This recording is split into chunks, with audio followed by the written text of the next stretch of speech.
ओम नमो नारायणाय। नमस्कार दोस्तों, भक्ति जीवन चैनल पे आप लोग का स्वागत है। आइए सुनते हैं कार्तिक मास महत्तम कथा, अध्याय 11। जय श्रीमन नारायण।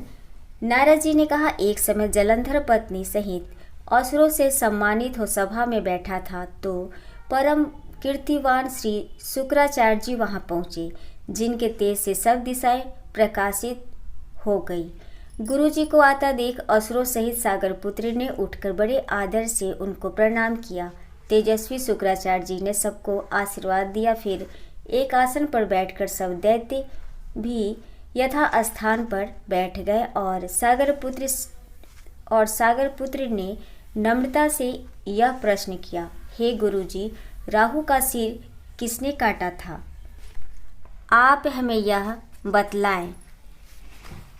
इस पर श्री शुक्राचार्य जी ने विरोचन पुत्र हिरण्यकशिपु और उसके धर्मात्मा पौत्र का परिचय देकर देवताओं और असुरों द्वारा समुद्र मंथन को संक्षेप में सब कथा कहकर यह बतलाया कि जब समुद्र से अमृत निकला तो उसे देव रूप से राहु पीने चला। इस पर इंद्र के पक्षपाती भगवान विष्णु ने राहु का सिर काट डाला। यह सुनने के साथ ही जलंधर के नेत्र लाल हो गए। उसने बड़ा क्रोध किया। फिर अपने धस्मर नामक दूत को बुलाकर गुरु का कहा हुआ सब वृतांत सुनाया और उसे यह आज्ञा दी, तुम शीघ्र ही इंद्रपुरी में जाकर इंद्र को मेरी शरण में ले आओ। धस्मर जलंधर का बड़ा निपुण दूत था। वह शीघ्र ही इंद्र की सुधर्मा नामक सभा में जा पहुंचा और जलंधर के शब्दों में कहा, हे देवताधम, तुमने समुद्र को क्यों मथा और मेरे पिता के सब रत्नों को क्यों ले लिया? ऐसा करके तुमने अच्छा नहीं किया।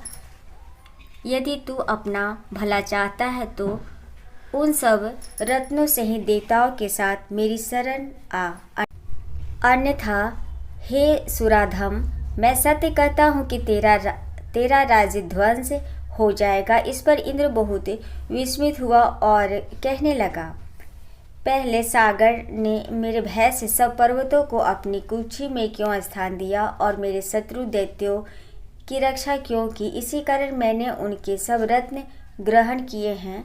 मैं भी सत्य कहता हूँ कि मेरा द्रोही सुखी नहीं रह सकता। इंद्र की बात सुनकर वह दूत शीघ्र ही जलंधर के पास आया और सब बातें उसे कह सुनाई, जिन्हें सुनते ही वह दैत्य मारे क्रोध के अपने होठ काटने लगा और देवताओं को जीतने के लिए उसने उद्योग आरंभ किया। फिर तो सब दिशाओं तथा पाताल से करोड़ों दैत्य उसके पास पहुंच गए।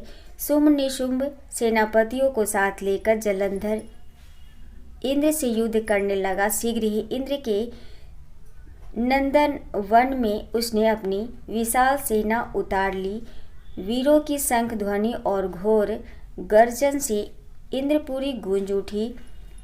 अमरावती छोड़ देवता उनसे युद्ध करने चले। भयानक मारकाट हुई। दोनों पक्षों के आचार्य अपने अपने मृतकों को जिलाने लगे। असुरों के आचार्य गुरु शुक्र अपनी मृत संजीवनी विद्या से और देवगुरु बृहस्पति